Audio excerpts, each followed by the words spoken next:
Many of the investors here are very interested in the data center market. It would be interesting to hear your thoughts on the medium and long-term opportunities from the company's point of view. It's clear that what you call the next industrial revolution is made possible by your business. What problems does the business world have to deal with? Tell me a little about how you see the market for data centers right now. You know, these huge data centers aren't very useful because they're full of air, which doesn't conduct energy well. To make a really small data center, we want to take that 50, 100, or 200 megawatt data center that is spread out and make it denser. If you look at one of our server racks, you'll see that Nvidia server racks are pricey. Each rack could cost a couple of $1,000,000, but it gets rid of thousands of nodes. It's crazy that the cables that join old general-purpose computers cost more than buying new ones and putting them all in one rack. Because it is now denser, you can also liquid cool it, which is another benefit. A very big data center is hard to cool with liquid, but a very small one is easy. Our first task is to bring data centers up to date by speeding them up, making them denser, and making them use less energy. It's much better, saves money and power, and works better. We could speed that up over the next 10 years if we just focused on that. There is, of course, a second factor. Nvidia's accelerated computing has made computing so much cheaper that it's like Moore's Law has been scaled by 1,000,000 times in the last 10 years. Why would you do something different if your plane could fly 1,000,000 times faster? How would you change things if? People then asked, hey, why don't we just write software on computers? We won't try to figure out what the features and algorithms are. Instead, we'll give the computer all the data, all the predicted data, and let it figure out what the algorithm is. This is called machine learning or generative AI. We did it on such a big scale and in so many different types of data that computers now know not only how to process data, but also what it means. It can convert data because it can understand more than one mode at the same time. You can go from English to pictures, pictures back to English, English to proteins, and proteins back to chemicals. It can now translate all of this data at once. This is called generative AI. It can turn large amounts of text into small amounts of text, small amounts of text into large amounts of text, and so on. The age of computers has come and gone. That's pretty cool. The first $1 trillion of data centers are going to speed up, and they created a new kind of software called creative AI. This AI that can make things is more than just a tool, it's a skill. Which brings us to the interesting part. This is why a new business has been made. That's because, up until now, the IT business has been all about making instruments and tools that people use. We are going to make skills that help people for the first time. That's why some people think I will go beyond the trillion-dollar world of data centers and into the world of skills. What is a skill then? A digital driver is a skill, as is a digital robot that works on an assembly line by itself, a digital chatbot for customer service, and a digital worker for planning. I work for Nvidia, and we use ServiceNow a lot in our supply chain.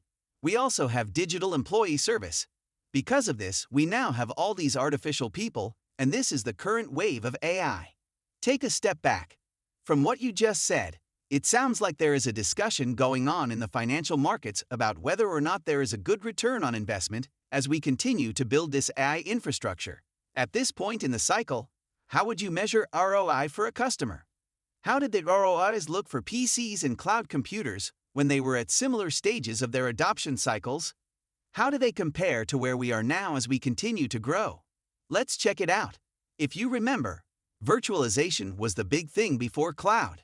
Virtualization essentially said, let's take all the hardware in the data center and turn it into a virtual data center. This way, we could move jobs around the data center instead of assigning them to a specific computer. Because of this, that data center was used more efficiently, and overnight, the costs of data centers dropped by 2 to 1 or 2.5 to 1.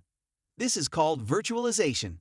In the second step, we turned that into virtual computers and then put them right into the cloud. This meant that many companies could share the same resource, which saved even more money. The use went up once more. Also, all of this stuff that's been going on for the last 10 to 15 years has hidden the main trend, which is that Moore's Law is ending.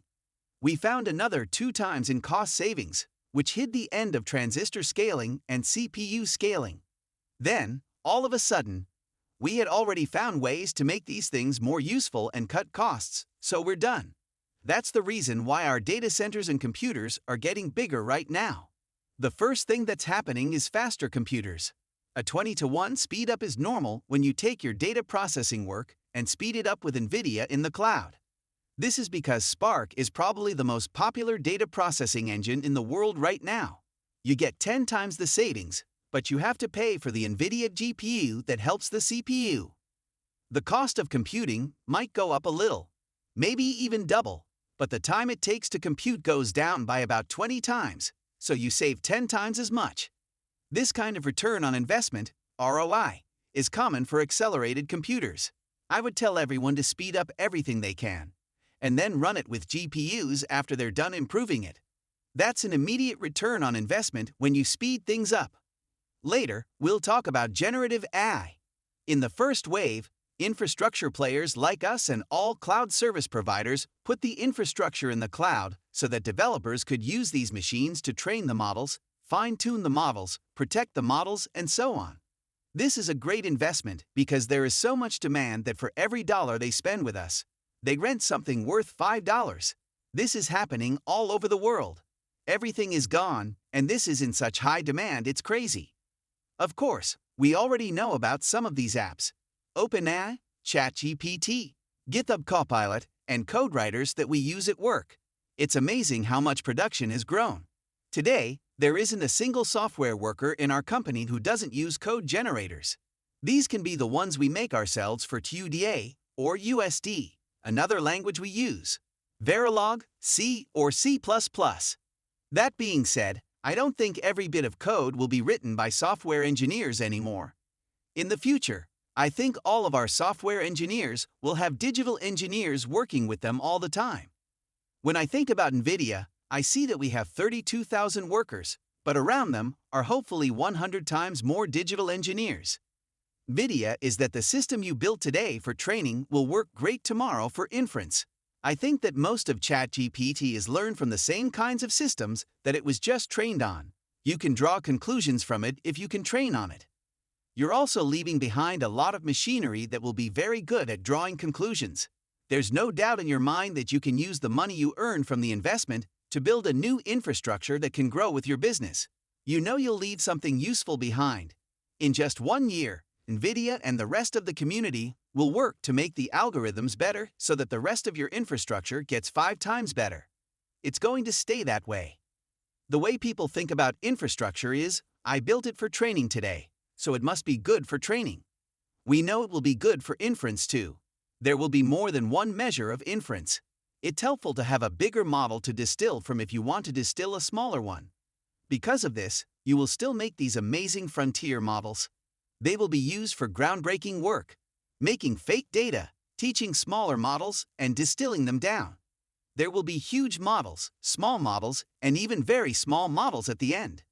The tiny models will work pretty well, though they won't be able to be used in as many situations. In one tiny domain, they will do a very specific job incredibly well. In that one domain, we will see superhuman performance from a very small model. Maybe not a small language model, but tiny language models, TLMs, or something like that.